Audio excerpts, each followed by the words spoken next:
গৌরী লঙ্কেশকে যারা খুন করে দেয়, সামান্য নাগরিকত্ব আইনের বিরোধিতা করার জন্য যারা ইতিহাসবিদ রামচন্দ্র গুহকে জেলে পুরে দেয়, প্রতিবাদী কৃষকদের ওপর দিয়ে যাদের মন্ত্রীর ছেলে গাড়ি চালিয়ে চলে যায়, পছন্দের রায় আসার পর সুপ্রিম কোর্টের বিচারপতিকে যারা রাজ্যসভার সাংসদ করে, ব্যাপন কেলেঙ্কারিতে যারা চুরি করেও ক্ষান্ত না দিয়ে 50 জনের ওপর সাক্ষীকে হত্যা করে দেয়, গুজরাট দাঙ্গা নিয়ে মুখ খোলার জন্য যারা আইপিএস অফিসারকে চিরকাল জেলে পুরে রাখে, যারা ধর্মনিরপেক্ষ একটা মহান রাষ্ট্রকে পাকিস্তানের মতো উগ্র ধর্মান্ধ রাষ্ট্রে পরিণত করতে চায়, যারা কে কি খাবে ঠিক করে দেয়, কে কি পড়বে ঠিক করে দেয়, কে কি ভাষায় কথা বলবে ঠিক করে দেয়, শিশুদের প্রাণ বাঁচানো ডাক্তার কাফিল খানকে যারা দেশদ্রোহিতার মামলায় জেলে ভরে দেয়, এনআরসির নাম করে যারা লক্ষ লক্ষ বাঙালিকে এক কলমের খোঁচায় বিদেশি বানিয়ে দেয়, যাদের আমলে সংসদে শত শত বিরোধী সাংসদকে চ্যাংদোলা করে বাইরে বার করিয়ে নিয়ে বলপূর্বক বিল পাস করানো হয়, অন্য দলে থাকা চোর ছ্যাচোর খুনি দর্শকদের তাদের দলে যোগ দেওয়া মাত্রই যাদের সিবিআই ইডি আর ইনকাম ট্যাক্সকে যারা নিস্তেজ করে দেয়, সংবিধান শব্দ থেকে যারা বিধান শব্দটা বাদ দিয়ে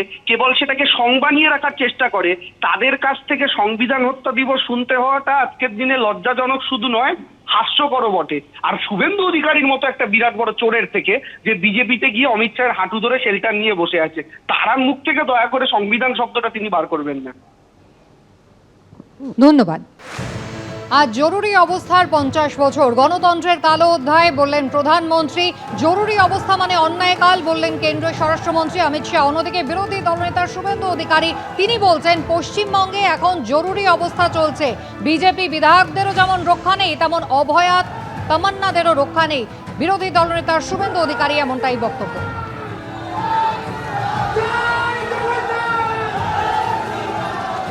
যারা বাক স্বাধীনতা, রাজনৈতিক স্বাধীনতা, ধর্মীয় স্বাধীনতা এবং ভারতবর্ষের মহান সংসদীয় ব্যবস্থাকে, গণতন্ত্রকে যারা মানেন, তারা প্রত্যেকেই আজকের দিনটা একটি ব্ল্যাক ডে হিসেবে উদযাপন করছেন বা করা উচিত।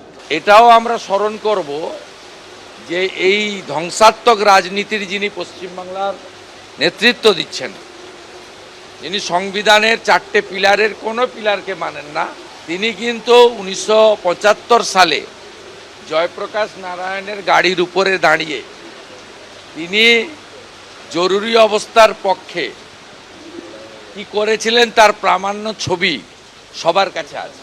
আজকে সেই সংস্কৃতি বাংলায় মমতা বন্দ্যোপাধ্যায়ের নেতৃত্বে সেই অপসংস্কৃতি, মানে এটা মমতার সংস্কৃতি, চাপিয়ে দেওয়ার চেষ্টা করছে। তাই বিধানসভায় বিরোধী দলের এমএলএরা মার খান, অপোজিশন লিডারকে হাম্পিং ডাম্পিং লায়ার বলা হয়, উচ্ছিদ স্ল্যাং ওয়ার্ড, এবং পশ্চিমবঙ্গে জরুরি অবস্থার মতোই পরিস্থিতি চলছে। এখানেও সংবিধান প্রতিদিন প্রতি মুহূর্তে হত্যা হচ্ছে। দেবাংশু ভট্টাচার্য, তৃণমূল কংগ্রেসের সোশ্যাল সেল ইনচার্জ, আমাদের সঙ্গে এই মুহূর্তে টেলিফোন লাইনে রয়েছেন। দেবাংশু, আপনি শুনলেন আজকে জরুরি অবস্থার এমার্জেন্সির 50 বছর উপলক্ষে বিরোধী দলনেতা তিনি কি বলছেন? এ রাজ্যে এখন এমার্জেন্সি চলছে, শুনলেন। জরুরি অবস্থার 50 বছরে এবার কংগ্রেসকে নিশানা করলেন প্রধানমন্ত্রী। আজ থেকে 50 বছর আগে ভারতের গণতন্ত্রের ইতিহাসে এক অন্ধকার যুগের সূচনা হয়েছিল। এক্স হ্যান্ডেলে তিনি আরও লিখছেন, ভারতবাসী এই দিনটিকে সংবিধান হত্যা দিবস হিসাবে পালন করেন।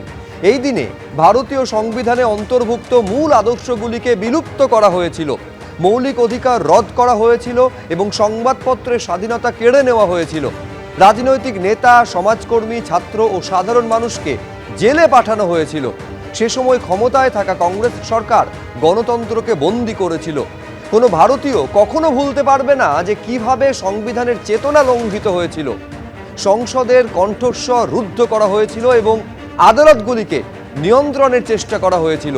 42তম সংবিধান সংশোধনী তাদের কুকর্মের প্রধান উদাহরণ। এই সংশোধনীর মধ্যে দিয়ে দরিদ্র, প্রান্তিক এবং পিছিয়ে পড়া মানুষদের নিশানা করা হয়েছিল। এক্স হ্যান্ডেলে লিখেছেন প্রধানমন্ত্রী।